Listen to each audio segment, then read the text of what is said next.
Happy Sunday, everybody. Just had a little bit of testimony I want to share with you guys. It happened about 2.5 weeks ago. I shared this with my Thursday night Bible study, but I want to share it with you guys as well. So I've got an Army brother that I love to death. I've known him for 15 to 16 years or so. And I had sent him a video about God or Jesus or Christianity or something. And he took a few days to respond, but we send each other videos all the time, so it's nothing. But he responded to this one a few days later with disbelief, and it got him talking. And I was excited, because the worst thing that can happen when someone doesn't believe in God is that they can ignore all conversation and not even want to talk about it. And I've been praying and working on this guy. And the initial statement that he made was in disbelief about Noah in the ark, saying that it couldn't be possible. And I explained that it's very possible, that the math on this has already been done.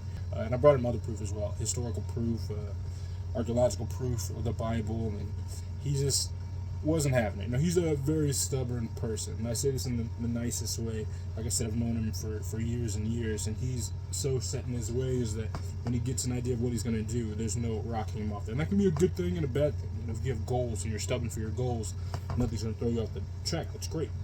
But if you're stubborn to an extent where you don't even want to hear other people's ideas, it's a problem. But since we're having this conversation, I felt good about it. I was excited.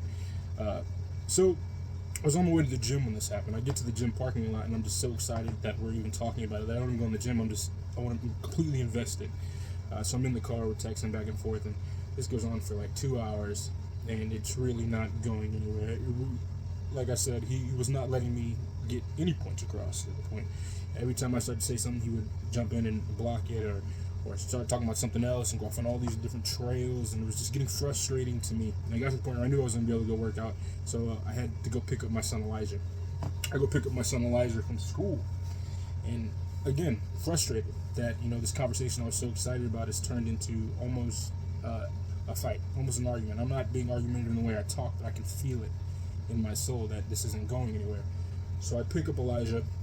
Elijah gets in the car, and he's 9, and he goes, "Dad, you won't believe what happened today." I was like, What happened, son?" Another kid in his class told him that he didn't believe in God or the Bible. I was like, "Okay, well, what did you do?"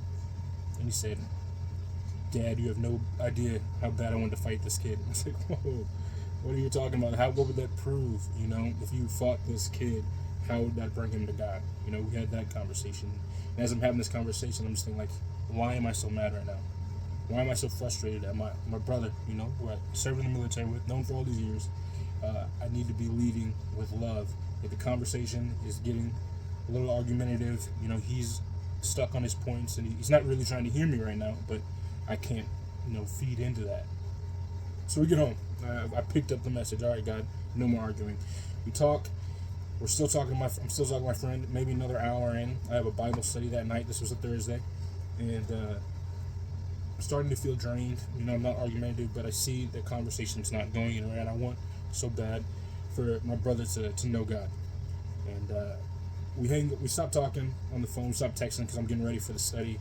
And the biggest thing I'm feeling at this point is, why can't he see the love of God? Why can't he see how good God is? My whole life is surrounded by knowing how good God is, and everything I do now is because our God is so good.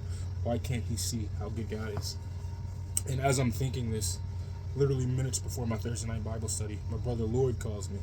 And the whole purpose of this call was to tell me how good God is. I answered the phone, and it was just, "You won't believe what God did today. I've been trying to get this house, and all of a sudden, I got pre-approved for this loan. I didn't think, and he's made major strides. So this is a huge success. It's a huge success for anybody, getting a house, but a huge success for him.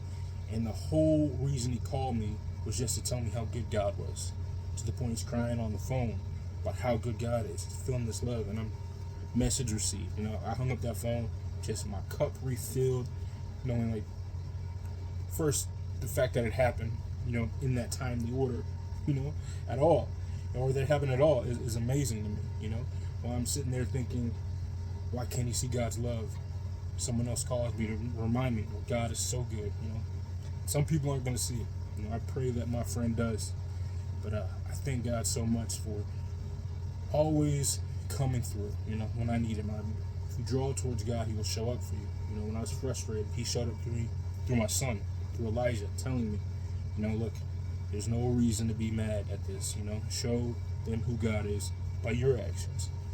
When I got frustrated about God's love not being seen by my brother in arms, you know, he showed up again on a phone call to my brother just to tell me how good God was. Our God is truly amazing. If you're struggling at all with wondering who God is, or how good God is, or even just dealing with frustrations with your loved ones who you're trying to spread the gospel to, I just want you to know I feel you. I hear it. Stick close to God. Keep drawing near. He's going to show up for you. Amen.